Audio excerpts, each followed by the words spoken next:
ਜੀ। ਉਧਰ ਮੈਮੋਰੀਅਲ ਡੇ ਵੀਕਐਂਡ ਨੂੰ ਲੈ ਕੇ ਲੋਕ ਸ਼ਾਇਦ ਟਰੈਵਲ ਇਸ ਵਾਰ ਘੱਟ ਕਰਨ।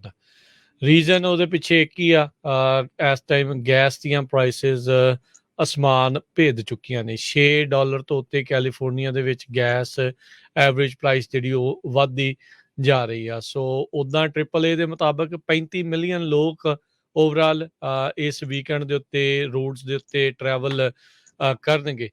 ਸੋ ਇਸ ਦਾ ਅਸਰ ਜਿਹੜਾ ਉਹ ਜ਼ਰੂਰ ਲੋਕਾਂ ਨੂੰ ਦਿਖੇਗਾ।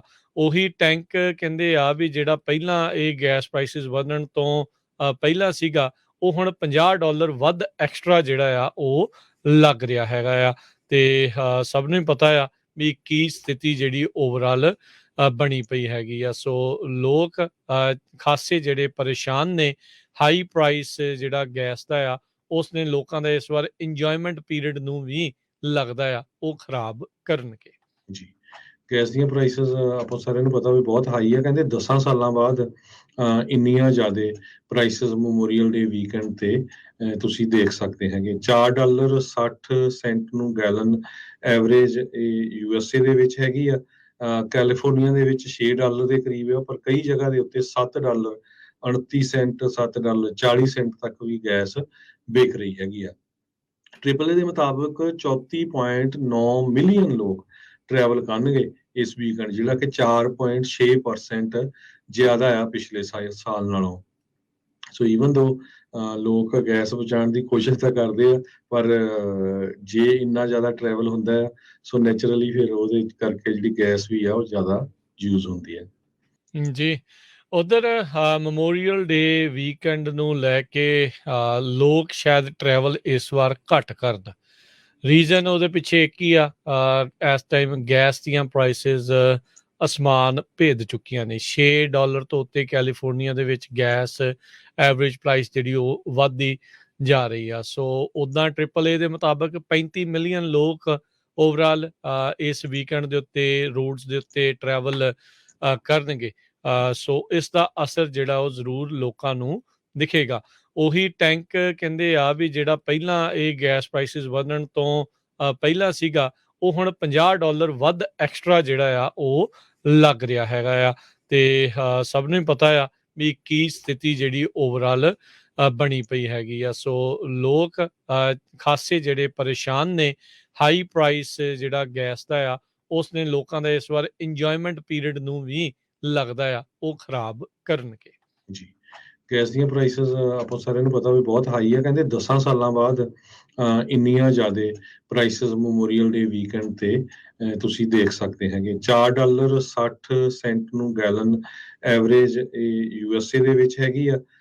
ਕੈਲੀਫੋਰਨੀਆ ਦੇ ਵਿੱਚ $6 ਦੇ ਕਰੀਬ ਆ, ਪਰ ਕਈ ਜਗ੍ਹਾ ਦੇ ਉੱਤੇ $7, 29 ਸੈਂਟ, $7, 40 ਸੈਂਟ ਤੱਕ ਵੀ ਗੈਸ ਵਿਕ ਰਹੀ ਹੈਗੀ ਆ। AAA ਦੇ ਮੁਤਾਬਕ 34.9 ਮਿਲੀਅਨ ਲੋਕ ਟਰੈਵਲ ਕਰਨਗੇ ਇਸ ਵੀਕਐਂਡ, ਜਿਹੜਾ ਕਿ 4.6% ਜ਼ਿਆਦਾ ਆ ਪਿਛਲੇ ਸਾਲ ਨਾਲੋਂ। ਸੋ ਈਵਨ ਦੋ ਲੋਕ ਗੈਸ ਬਚਾਉਣ ਦੀ ਕੋਸ਼ਿਸ਼ ਤਾਂ ਕਰਦੇ ਆ, ਪਰ ਜੇ ਇੰਨਾ ਜ਼ਿਆਦਾ ਟਰੈਵਲ ਹੁੰਦਾ ਆ, ਸੋ ਨੈਚੁਰਲੀ ਫਿਰ ਉਹਦੇ ਕਰਕੇ ਜਿਹੜੀ ਗੈਸ ਵੀ ਆ ਉਹ ਜ਼ਿਆਦਾ ਯੂਜ਼ ਹੁੰਦੀ ਹੈ। ਜੀ।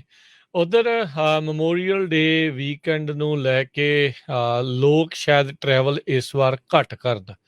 ਰੀਜ਼ਨ ਉਹਦੇ ਪਿੱਛੇ ਇੱਕ ਹੀ ਆ, ਇਸ ਟਾਈਮ ਗੈਸ ਦੀਆਂ ਪ੍ਰਾਈਸਿਸ ਅਸਮਾਨ ਭੇਦ ਚੁੱਕੀਆਂ ਨੇ। $6 ਤੋਂ ਉੱਤੇ ਕੈਲੀਫੋਰਨੀਆ ਦੇ ਵਿੱਚ ਗੈਸ ਐਵਰੇਜ ਪ੍ਰਾਈਸ ਜਿਹੜੀ ਉਹ ਵੱਧਦੀ ਜਾ ਰਹੀ ਆ। ਸੋ ਉੱਦਾਂ AAA ਦੇ ਮੁਤਾਬਕ 35 ਮਿਲੀਅਨ ਲੋਕ ਓਵਰਆਲ ਇਸ ਵੀਕਐਂਡ ਦੇ ਉੱਤੇ ਰੋਡਸ ਦੇ ਉੱਤੇ ਟਰੈਵਲ ਕਰਨਗੇ। ਸੋ ਇਸ ਦਾ ਅਸਰ ਜਿਹੜਾ ਉਹ ਜ਼ਰੂਰ ਲੋਕਾਂ ਨੂੰ ਦਿਖੇਗਾ। ਉਹੀ ਟੈਂਕ ਕਹਿੰਦੇ ਆ ਵੀ ਜਿਹੜਾ ਪਹਿਲਾਂ ਇਹ ਗੈਸ ਪ੍ਰਾਈਸਿਸ ਵਧਣ ਤੋਂ ਪਹਿਲਾਂ ਸੀਗਾ, ਉਹ ਹੁਣ $50 ਵੱਧ ਐਕਸਟਰਾ ਜਿਹੜਾ ਆ ਉਹ ਲੱਗ ਰਿਹਾ ਹੈਗਾ ਆ।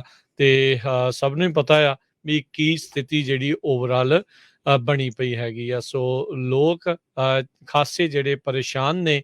ਹਾਈ ਪ੍ਰਾਈਸ ਜਿਹੜਾ ਗੈਸ ਦਾ ਆ, ਉਸਨੇ ਲੋਕਾਂ ਦਾ ਇਸ ਵਾਰ ਇੰਜੋਇਮੈਂਟ ਪੀਰੀਅਡ ਨੂੰ ਵੀ ਲੱਗਦਾ ਆ ਉਹ ਖਰਾਬ ਕਰਨਗੇ।